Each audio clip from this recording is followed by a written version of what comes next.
Okay, so the first thing I want to address is statement 1, which is Israel is an apartheid state. It is just like South Africa. South Africa was completely transformed into a land of equality and justice, so should Israel.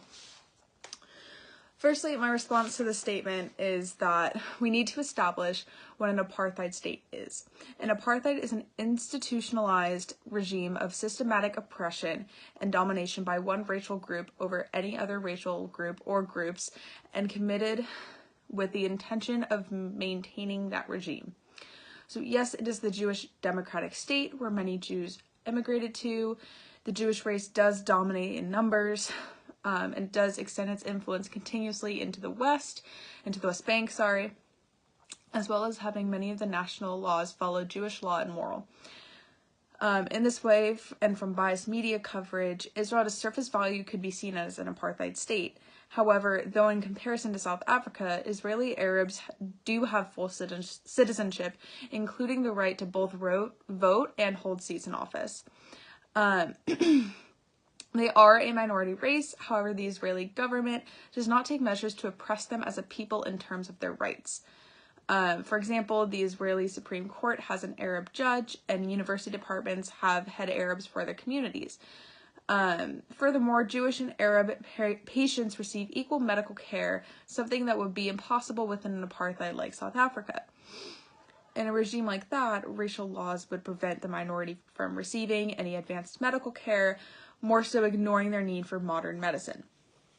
Though networks like BDS would like to push the argument that Israel is an apartheid state, the Israeli government's granting of full citizenship, equal rights to Arabs, and their responsibility for their citizens eliminates that opportunity. If the nation were to be an apartheid, Arabs would not have the right to vote nor hold a position in the Supreme Court, or in the government, or in university departments. The list goes on and on. Arabs would be discriminated against completely by the law, and while Israeli security system could make it harder to clear checkpoints and border security, that is due to the fact that there are several Middle Eastern terrorist organizations who desire to undermine the state and rebuild Palestine, rather than to legally discriminate and oppress a minority race. Thus, in conclusion, Israel does share similar traits to an apartheid state. However, the country as a whole does not fit the mold. The second statement that I want to address is statement number 3, which is, sure, Palestinians employ violent resistance, but can you blame them? Wouldn't you use violence if you grew up in the conditions that the Palestinians are in each and every day? If Israel would only give Palestinians what they want, the violence would end and the world would be a much safer place. So my response to that is this.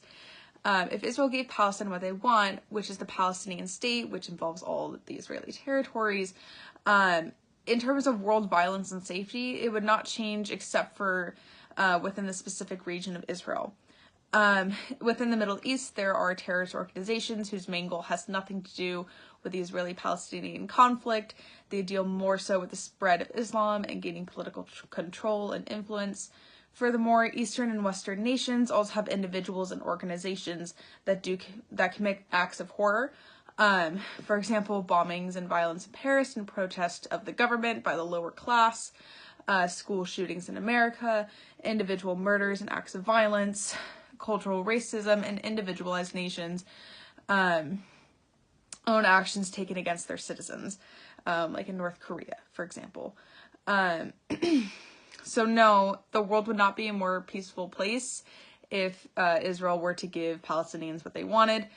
Additionally, Israel has tried to give Palestinians their own territory to control within the Gaza Strip, and in doing so, it has only resulted in more violence and instability. If Israel were to even approach a two-state solution, the Palestinian people would not have satisfaction and would still utilize violent measures to attempt to regain all of the Israeli territory. So, unfortunately, although it would much rather be preferred that Israel and Palestine could reach a compromise, it is highly unlikely given the level of what the Palestinians want. For my own personal final statement that I want to do is statement number 4, and that is, if Israel is such a democratic state, then how come it will allow all Jews in the world a right of return with immediate citizenship, but it will not allow all Palestinians a right of return with immediate citizenship. So for this question, it is important to remember how and why Israel was founded. It is identified as a Jewish democratic state, so they can live in a place without anti-Semitic discrimination. For those reasons, it would make sense that a country founded for the Jewish people would grant citizenship to those individuals. Additionally, Israel was granted that land and won wars in order to keep it. Palestinians do not recognize the state of Israel and want to undermine its foundational cores, laws, and customs in order to turn it into the country that they desire, which is Palestine. Furthermore, in the pattern of history, once a piece of land has been won over by war, that land becomes theirs to control. If America were to take over half of Canada, for example, Canadians who moved away from that land would not receive immediate American citizenship should they desire to return. They'd have to go through a whole process. The same logic works for those of the Palestinians.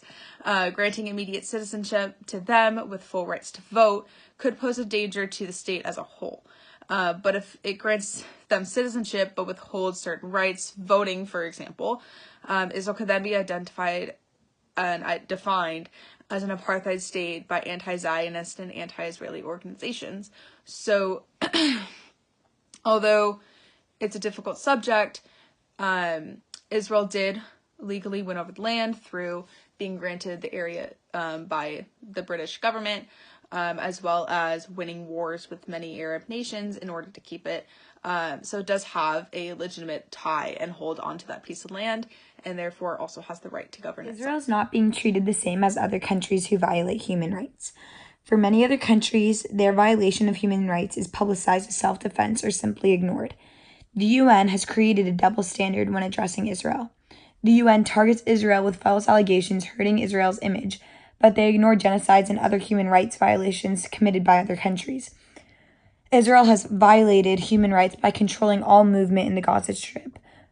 We can protest this by asking Israel to let necessary supplies through to Gaza rather than restricting almost everything. All the other violations of human rights are used for security purposes that must be carried through in order to ensure the safety of the state of Israel. Israel is very different than China. China is hurting their own citizens who protest for better human rights and the rights to study their preferred religion. China imprisons or hurts these protesters. Israel is being accused of violating human rights because of their defense strategies, which is extremely different than China. Israel is a democracy. The system of government is run by the majority, yet still protects the laws and rights of the minorities. There are also 3 branches of government in Israel: the judicial, executive, and legislative. Israel's system of government was formed to protect Israel and keep it both a democracy and a Jewish state. Recently, Israel has picked its Jewish identity over it being a democracy. Israel conquered new territories, increasing the size of the state, and with that, they had to make a choice. Israel was founded for the Jewish people and was intended to be a Jewish state. Therefore, it makes more sense for it to put it being a Jewish state over it being a democracy. It should prioritize it being a Jewish state. A Jewish state is in benefit for the Jewish people because it protects their beliefs and preferences, unlike any other country would. The Israeli army tries its best to be as moral and ethical as possible.